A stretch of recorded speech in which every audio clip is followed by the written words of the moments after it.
kasih untuk pertanyaannya.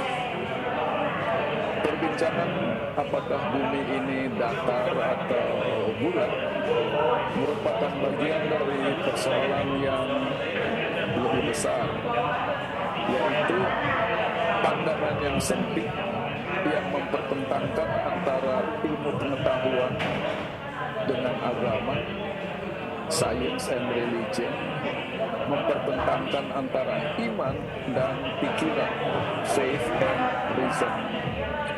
Sebagian orang yang tekun dalam beragama berpikir bahwa mereka harus memilih salah satu di antaranya, setia kepada ajaran agama atau menerima hasil penelitian ilmu pengetahuan, menggunakan iman atau menggunakan pikiran.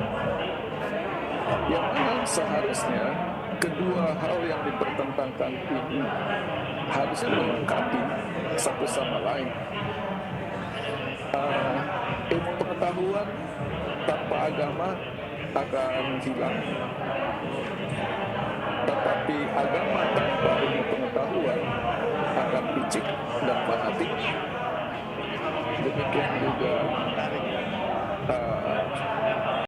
pikiran tanpa iman akan sesat, tetapi iman tanpa pikiran akan jadi ekstremis.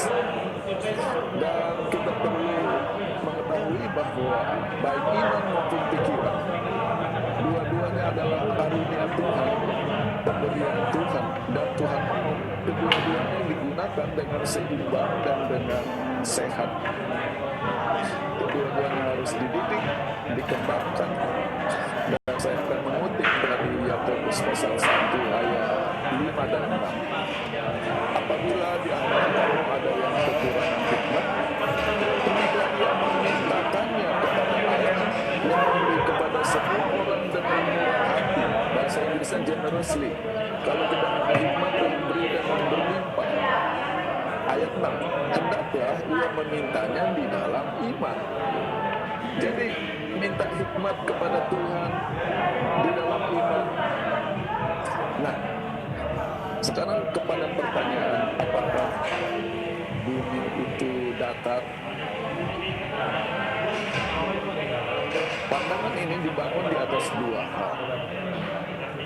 Yang pertama adalah apa yang disebut intuisi. Intuisi adalah suatu kenyataan yang dirasakan, yang tidak perlu dipikirkan, yang tidak perlu dipertanyakan lagi. Dan yang kedua adalah konsep bahwa bumi ini datar dibangun di atas pembacaan ayat-ayat Alkitab tertentu yang literal, harfiah, tanpa memperhatikan konteks. Nah, saya akan bicara tentang intuisi. Di dalam kehidupan sehari-hari, apa yang kita lihat dan kita rasakan, yang namanya bumi itu di mana kita berpijak, rasanya diam, tidak bergerak, dan kelihatannya bumi itu datar. Pertanyaannya adalah, apa karena intuisi kita mengatakan bahwa bumi itu rasanya datar dan rasanya tidak bergerak, otomatis itu sudah menjadi suatu kebenaran? Nah, tentang intuisi ini yang bisa saya terangkan adalah konsep skala perbandingan. Kalau seseorang hendak membuat lingkaran, kalau lingkaran itu kecil, maka lengkungannya itu cepat dan tajam. Tetapi semakin besar lingkaran yang hendak digambar, semakin lambat lengkungannya dan semakin mendatar. Nah, karena bumi ini adalah sebuah bola raksasa, maka proses lengkungannya itu sangat kecil sampai kelihatannya datar. Nah, sekarang tentang ayat Alkitab, saya akan baca 1 Tawarikh 16 ayat 30. Gemetarlah di hadapannya hai segenap bumi, sungguh tegak dunia tetap tidak bergoyang. Titik. Nah, jadi ayat ini mengatakan bahwa bumi ini berdiri tegak dan tidak bergoyang. Lalu saya baca ayat lain, 1 Samuel 2 ayat 8. Sebab Tuhan mempunyai alas bumi, dan di atasnya Ia menaruh daratan. Saya akan baca Alkitab New King James Version. For the pillars of the earth, karena tonggak-tonggak bumi adalah milik Tuhan, and He has set the Lord upon them.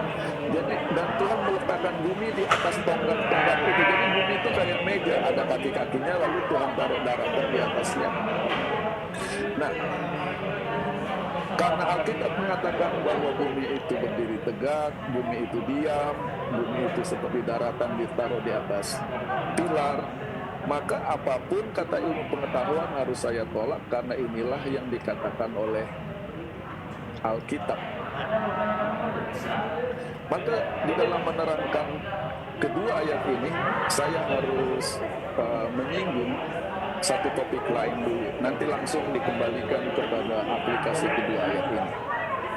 Ketika para penulis Alkitab menulis buku-buku mereka dengan bimbingan ilham Roh Kudus, mereka memiliki satu tujuan khusus, topik khusus yang hendak mereka sampaikan, yaitu keagungan dan kebesaran Tuhan di satu sisi, dan keadaan sifat manusia di sisi yang lain.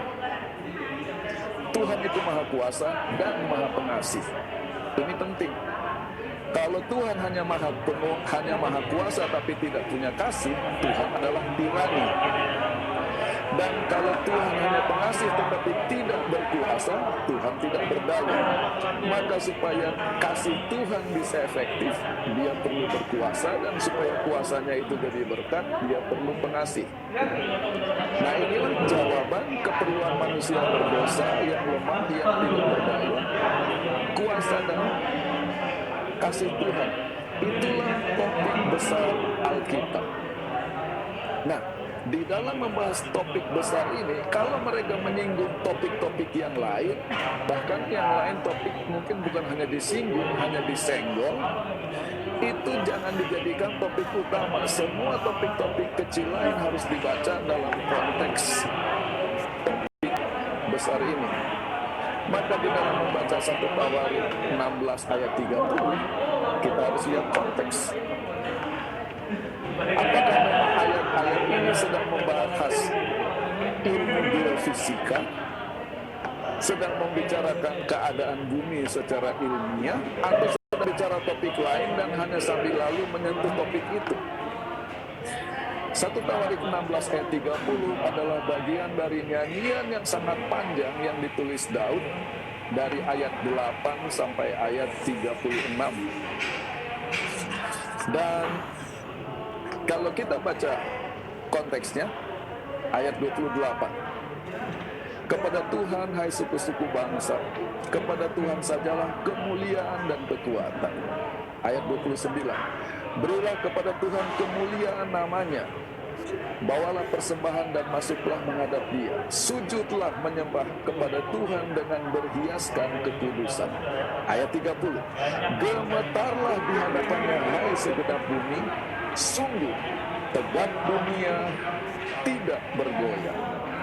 Maka kata tegak dunia tidak bergoyang ini bukan bicara tentang ilmu geofisika bumi, tapi bicara tentang menggambarkan di hadapan kemuliaan Tuhan, bumi itu seperti terpukau, terpaku sampai tidak bergerak karena begitu hebatnya kemuliaan Tuhan.